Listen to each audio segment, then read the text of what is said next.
What's going on, guys? This is going to be a short and quick video. Yesterday, I found out there was a Cyborg 009 vs. Devilman anime that was made. 3 episodes long. At first, I thought it was an April Fool's thing because April 1st it popped up on my feed and I was like, whoa, that'd be awesome. I watched the video. That was the trailer, which I'll try to put down the links. I meant to put it in the video yesterday, but I forgot. And I actually watched the entire thing today. 3 episodes, probably about an hour and a half long, a little longer than that, because the final episode was like 40 minutes, so an hour 45 minutes, give or take.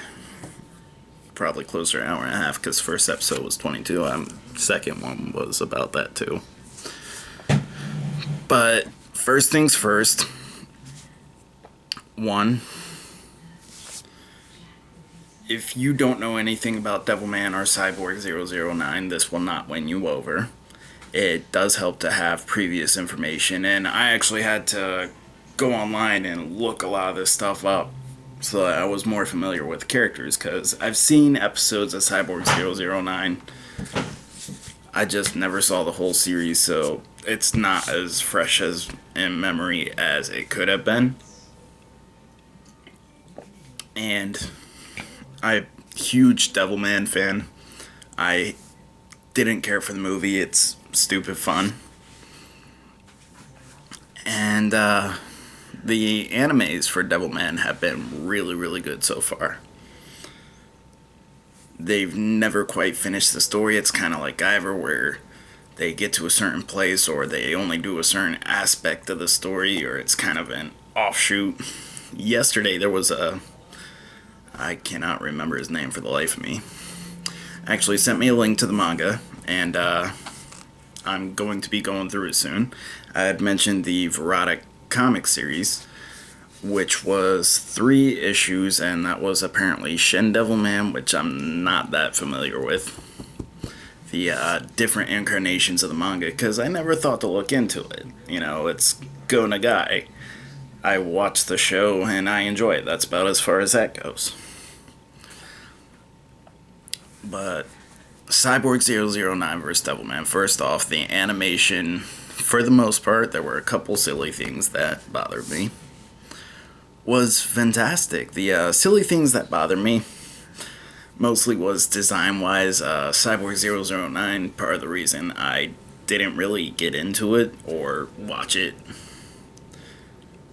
consecutively or go back and rewatch it consecutively, like in complete order, is a lot of the designs for the face, like 007 is just a bald guy. Can't remember his number. But long nose that goes out to like here and his hair goes crazy back. That particular character design and other character designs just never fit well with me. While I enjoy stuff like Mega Man and whatnot that have the slightly exaggerated noses or exaggerated features, stuff like Astro Boy never really appealed to me, because there were people with noses out to here, or noses were just whoa, gigantic stuff that just didn't fit well with me. Well, yes, it's great for character recognizability, that opens up your options like no tomorrow, and when you see a character, you know it's that character. It doesn't sit right with me. I don't know why. I can't explain it. I can't appreciate it for what it is. It kind of takes talent to create an art style where everything is, boom, instantly recognizable, even if it's just a portion of them. I don't know if that's going to make sense to you, but it does to me. Once again, I've been up all day, so I'm probably going to ramble a bit. But it never set well.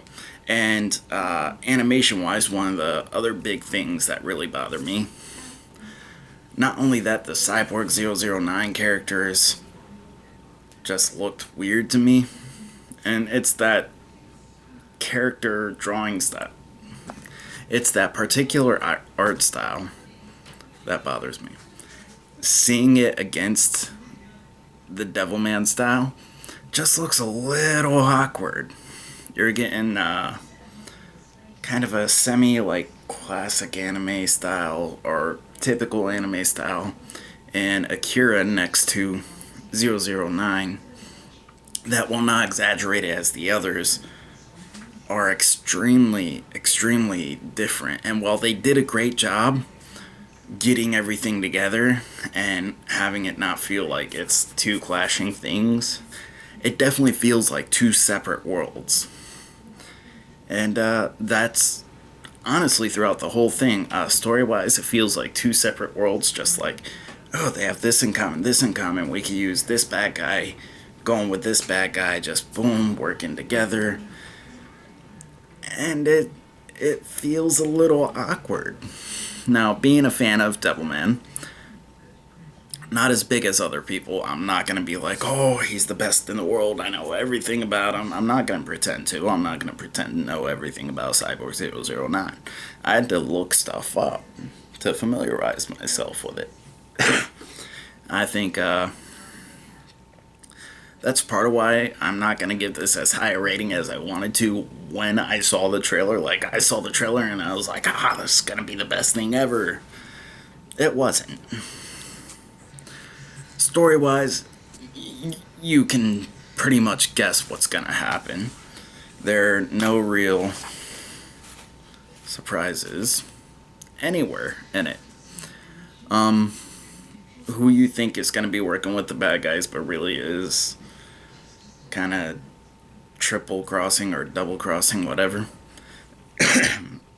and helping the good guys, does that.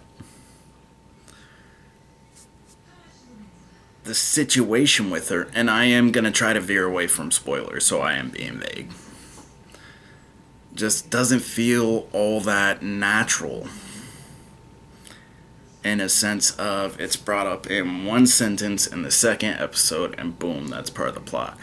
Basically, the plot seems paper thin. It seems like an excuse to get these two franchises into one without a lot of thought put into it. Now, a bit of history, or no, not really history, the guy I told you who actually showed me the manga told me, is Go Nagai actually worked under the person for 2 years who created Cyborg 009, and he passed on. I apologize if I'm not saying names or I'm butchering names. My memory is, one, absolutely awful, so I gotta write all this stuff down, and right now I'm just doing this on the fly. I just finished this about an hour ago. I let it sit and thought about it, and, well, now I'm doing this. But story-wise, it's pretty much what you expect. The characters, as far as memory serves, or I can tell, are true to themselves. They do a pretty good job of that. And the action itself, a lot of the battles are either so quick that it's not satisfying, or it just feels kind of slideshowy, and this is typical of anime, where you have the foreground, character here, character here, character here, then you see a pop-up of a character here, here, they disappear off screen, then the three guys that were standing there just split in half and blood everywhere. They were not shy about blood. But doing stuff like that in anime, well, yes, it's very representative of the powers. It just felt weird. Either way, I'm going to finish this up quick. My battery's about to die. If I had to rate it, I would give it a 6, 7, just kind of an average number. Out of 10, 6.5 feels right. Characters were great. I watched the English dub. Devilman sounded horrible. I hated Devilman. Everybody else was fantastic. I was fine with them. Either way, that's it. I'll probably go deeper into it like 2 or 3 weeks down the road when people have seen it more, and try to open a discussion. But that's it for today, guys. Have a good day and take care.